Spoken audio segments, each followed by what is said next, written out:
Petite vidéo pour toi Dédé, histoire de te montrer le gameplay, ce que ça peut donner quand même, histoire de te faire kiffer un minimum en vidéo, et ça vaut toujours mieux qu'un trailer sur internet.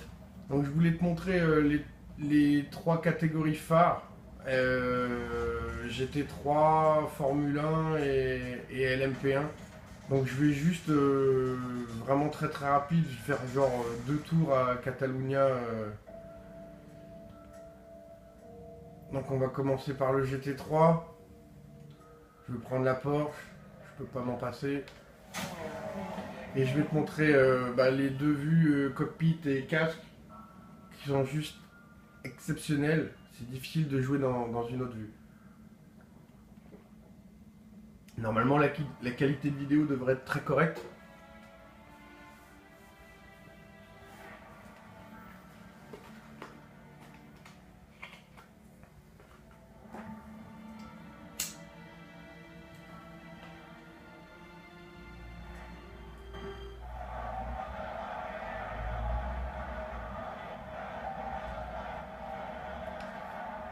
Tranquille, ça suffit largement.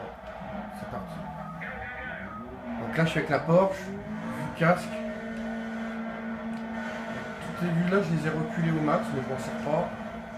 Vue cockpit, vue casque.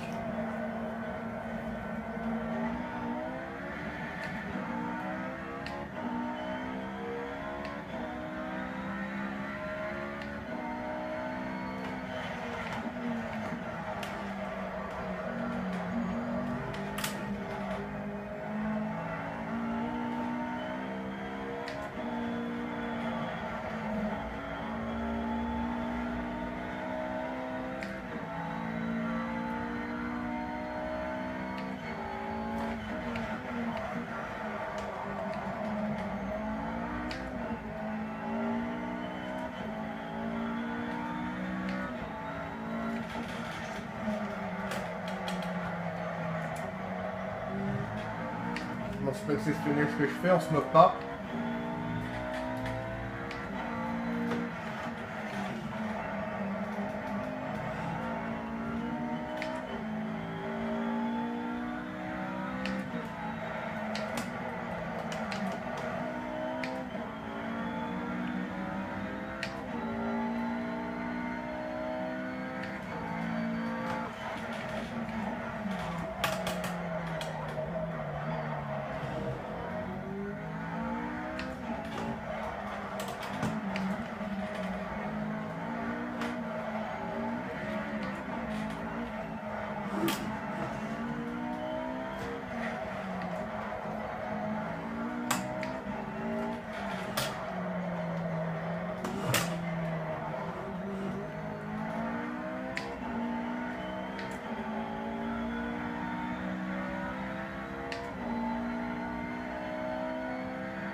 Voilà, un tour en GT3, la Porsche, et de faire la Formule 1 où je suis nul. Et après je te fais la LMP1, je fais juste un tour en sortant des stands, histoire que ça te donne vraiment une bonne idée. Donc là tu vas chercher la Formule A,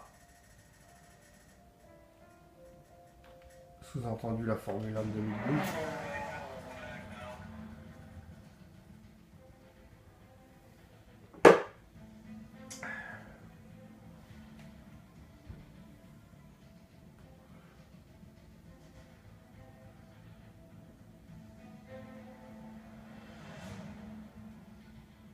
Et tu pourras remarquer qu'on ressent vachement les bosses, les descentes, les montées. Et on les ressent vachement dans le volant, hein, évidemment. C'est pas que en visuel, c'est ça qui est vachement intéressant. Ouais, tranquille, c'est bien. Bon, là, c'est pas même ça, là. C'est pas ça. Toutes les vues, s'ils apparaissent loin, c'est moi qui les ai reculées. C'était pour tester, mais comme je m'en sers pas, je les laisse comme ça. Ça, c'est la vue cockpit. Et perso, je préfère la vue casque. Il se trouble, et la tête, elle suit la trajectoire, donc il penche la tête dans les virages, tu vas voir quand je me mets comme ça, hop, il tourne la tête, trouve ça juste génial.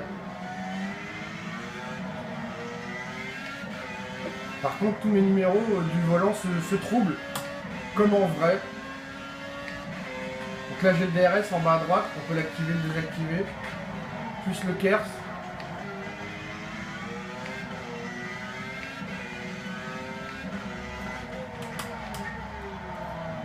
Attention à pas freiner trop tard, on n'était pas loin du tête à queue.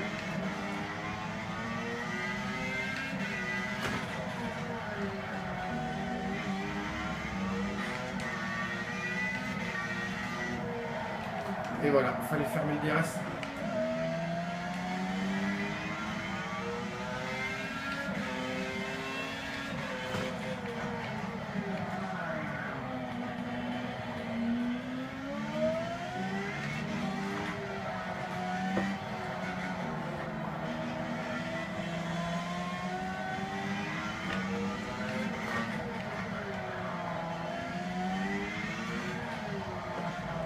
Ici, il y a une cuvette, c'est très compliqué.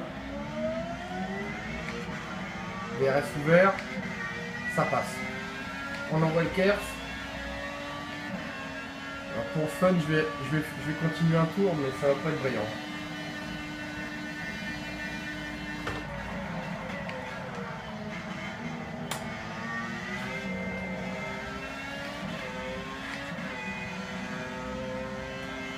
Je crois que je peux ouvrir le DRS là.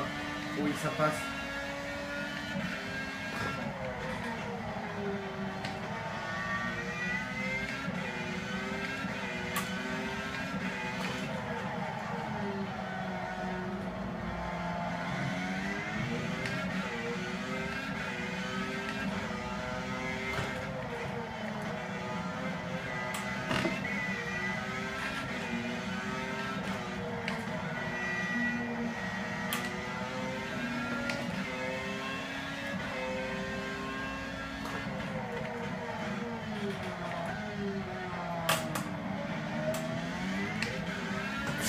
Et voilà, c'est un chercheur du breur, ça ne pardonne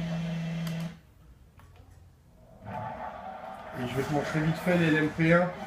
Vue intérieure, tu verras que c'est vachement restreint au niveau de la visibilité, mais c'est énorme. C'est exceptionnel.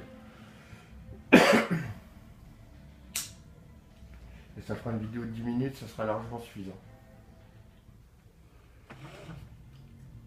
On va prendre en LMP1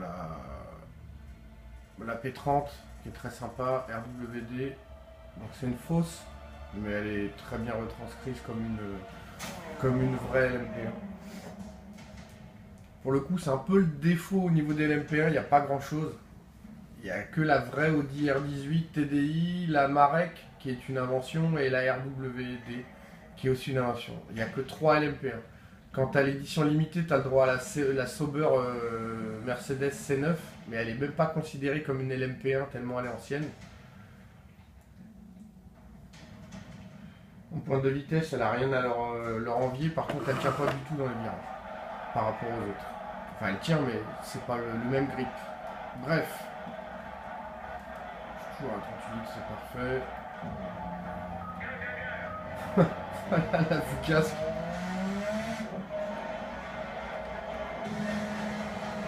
Cockpit, on voit pas beaucoup plus.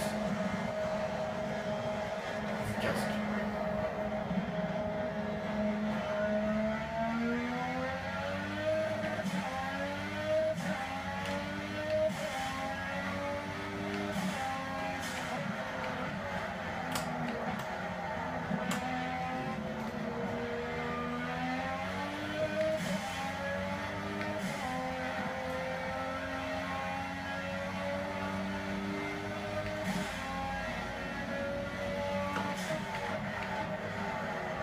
Là on voit qu'il y a un récupérateur d'énergie automatique en hertz.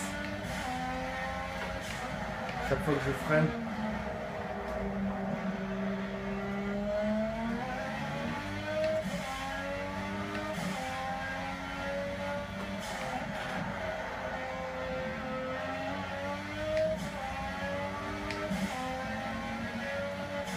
Donc là dans le volant on sent bien que ça se durcit, plus le virage il passe.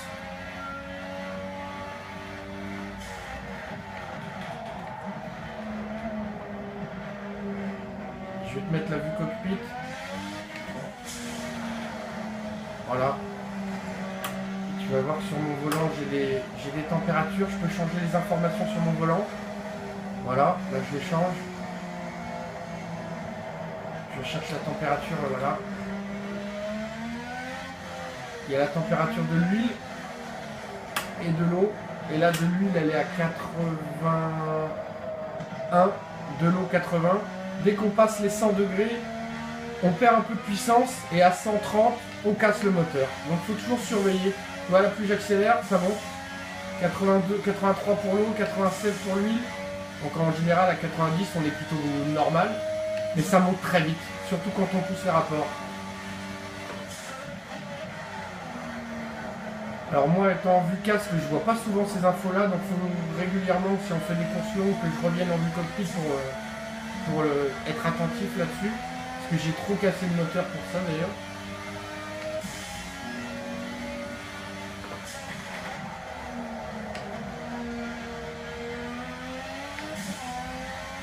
Et il y a un super grip sur ces voitures-là, c'est clair. On peut accélérer fort. Et tôt.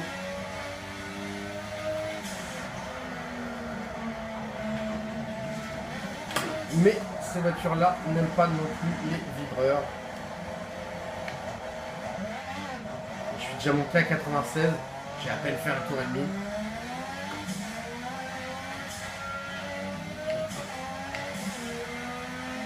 Je suis déjà à 100 en huile.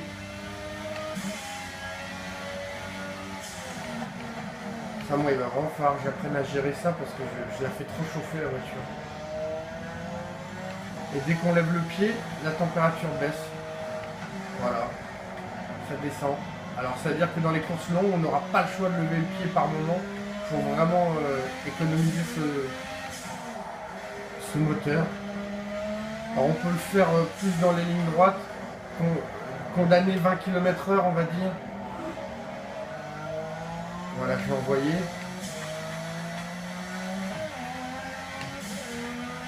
Voilà, là on voit que la température monte.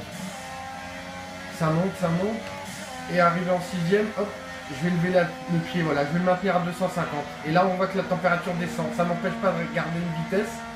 Mais je pense que c'est ce qu'il faudra faire, vraiment pour économiser. De toute façon, le moteur casse vraiment très très vite.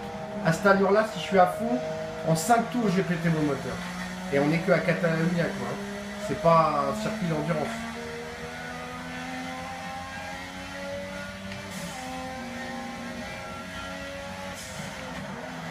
Voilà ce que je voulais montrer. Allez, on remballe.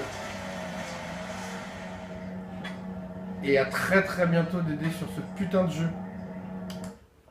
Ciao.